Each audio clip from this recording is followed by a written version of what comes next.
January 12th. Sea squirts. Yes, sea squirts. They are astonishingly cute creatures for being basically a sex centered around a tubular siphoning system. I urge you to look them up on the internet. Baby squirts have a simple brain and some sensory organs along with a tail to get around. Then, as they grow up, they anchor at a suitable place and transform, as in they get rid of everything they will not need in this new stationary phase of their lives, like their tail, their sensory organs, and most of their brains. For sea squirts, as for Mary Kondo, this is perfectly reasonable. What you keep but not use becomes a useless energy drain. There's a cautionary tale in that, and here it comes. The development of language allowed us sapiens to think, even in the abstract. An oral tradition enabled us to carry ideas into the future.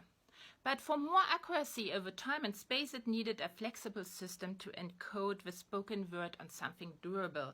We developed just that in the alphabets. With them, we preserved our memories for the future. In the written word, they became platforms from which we started to form more and more complex ideas. And here is something fundamental about to understand about reading. Language comes to us naturally. Nothing about reading is natural. It's not in our genes. When we are born, we don't have an area in our brain waiting for us to start reading so it can be used.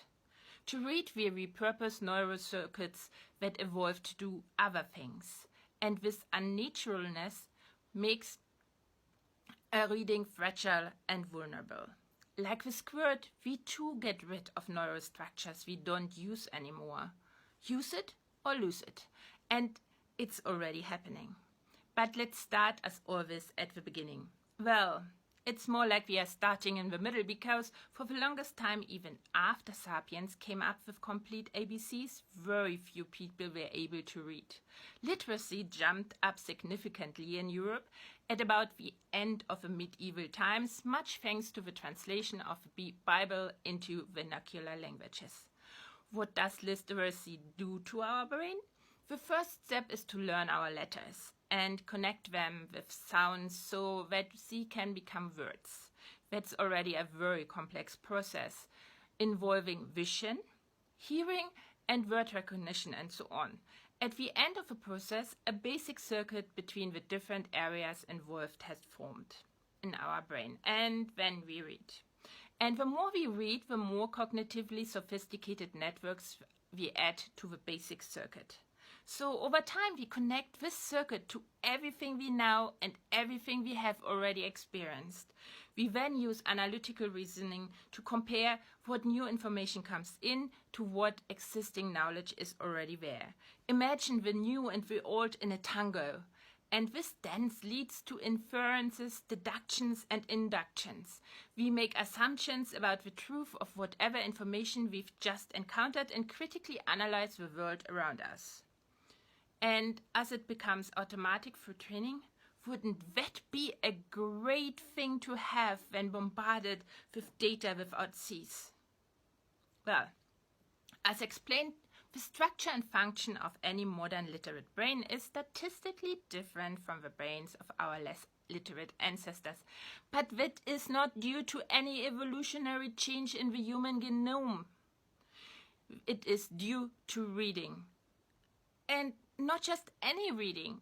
We do more of that any day today than ever before. Up to 50,000 words per day. That's a whole novel. But what we do is the kind of reading where we get to the info quickly and efficiently and then move on.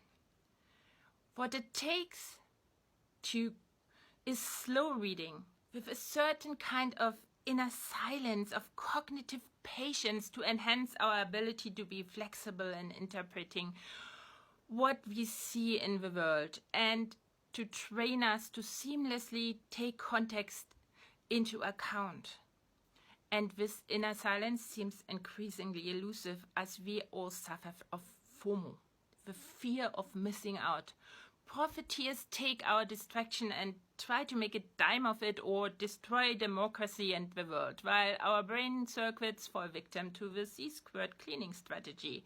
So work on your cognitive patience, starting with using the prompts to turn 30 seconds into a moment of meaning every day.